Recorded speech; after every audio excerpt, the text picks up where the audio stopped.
కేటీఆర్ని అరెస్ట్ చేస్తారు, ఏ సమయంలో అరెస్ట్ చేసి జైలుకు పంపిస్తారనే భయాందోళనతో కార్యకర్తలు అయితే వారి ఇంటి నివాసం వద్దనైతే చాలామంది గుమిగూడిన పరిస్థితి. మనతో పాటు మాట్లాడడానికి ప్రస్తుతం బీఆర్టీయూ రాష్ట్ర ప్రధాన కార్యదర్శి మారయ్య ఉన్నారు. మాట్లాడించే ప్రయత్నం చేద్దాం. చెప్పండి, కేటీఆర్ అరెస్ట్ కాబోతున్నాడు అంటూ చాలా వరకు వార్తా ప్రచారం జరుగుతుంది. మీరేం చెప్పదలుచుకున్నారు ఈ విషయం మీద? అంటే ఇప్పుడు అరెస్ట్ అనగానే రెండు పద్ధతులు ఉంటాయి. తప్పు చేసిన వాళ్ళని కూడా అరెస్ట్ చేస్తారు, తప్పు చేయని వాళ్ళని కూడా అరెస్ట్ చేస్తారు. తప్పు నిరూపణ అయ్యేంత వరకు అది ఏదైతే విచారణ సంస్థలు ఉన్నాయో ఆ సంస్థలు పిలిచి ఆ నేర ఆరోపణ అయ్యేంత వరకు కూడా అరెస్ట్ చేసి కూడా పెడతారు.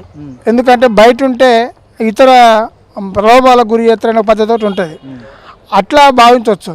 కానీ ప్రజల్లో కాంగ్రెస్ ప్రభుత్వం ఎంతసేపు అంటే అరెస్ట్ చేసిన అంటే కేటీఆర్ గారు తప్పు చేసిన అనేది చూస్తున్నారు. కానీ కేటీఆర్ గారు ఇప్పటి వరకు ఏం తప్పు చేసిండు, అక్కడ ఆర్థిక నేరం ఏం రుజువు చేసింది అనేది లేదు.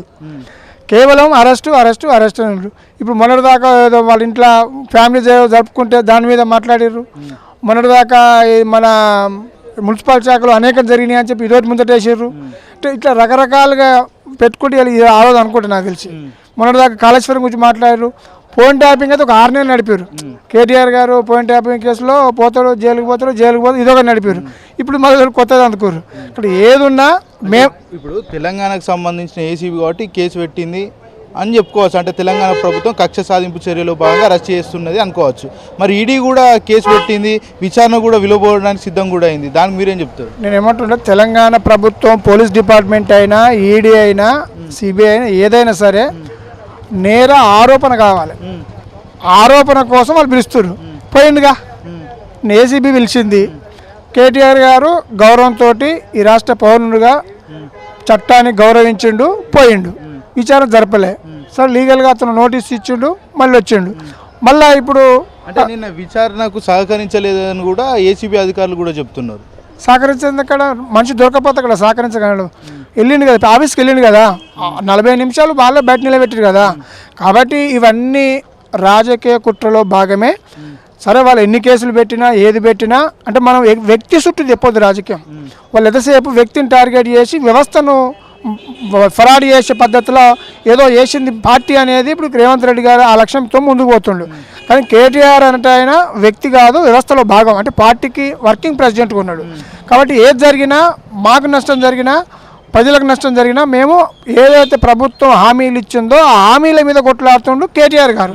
కాబట్టి హామీలను పక్కదోవ పట్టేయడానికి, ఆ హామీలను డైవర్షన్ చేయడానికి తను మాట్లాడొద్దని ఒక బలమైన ఇంటెన్షన్ తోటి ఇలా కేటీఆర్ గారు టార్గెట్ చేశారు. కాబట్టి మేము పార్టీగా కేటీఆర్ గారు కూడా తన వ్యక్తి కావచ్చు, తన లాయర్లతోటి చట్టబద్ధంగా న్యాయ పోరాటమే చేసి మేము గెలుస్తాం, న్యాయ పోరాటమే నిలబడతాం. కానీ పార్టీని, కాంగ్రెస్ పార్టీని మాత్రం, ఆ ప్రభుత్వాన్ని మాత్రం ఏదైతే వాళ్ళు హామీలు ఇచ్చారో, రైతు బంధు కావచ్చు, అనేకమైన హామీలు ఇచ్చారో హామీలు అమలు చేసేదాకా బీఆర్ఎస్ పార్టీగా మేము కాంగ్రెస్ పార్టీని వెంటాడుతాం. 55 కోట్ల స్కామ్ జరిగిందని కూడా కాంగ్రెస్ పార్టీ నేతలు పెద్ద ఎత్తున ప్రచారం చేస్తున్నారు. ఇప్పటిదాకా మేము క్లియర్గా చాలా విషయాలు తెలుసుకున్నాం. ప్రభుత్వానికి హెచ్ఎండిఏ ద్వారా కేటీఆర్ గారు ఏదైతే ఇప్పుడు ఈకో సంస్థ ఉందో వాళ్ళకు, ఈ ఫార్మా సంస్థ ఉందో వాళ్ళకి ఇచ్చింది 46 కోట్లు. టాక్సీ రూపంలో 8 కోట్లు మాకు అక్కడ వెళ్ళి అని చెప్తుండ్రు.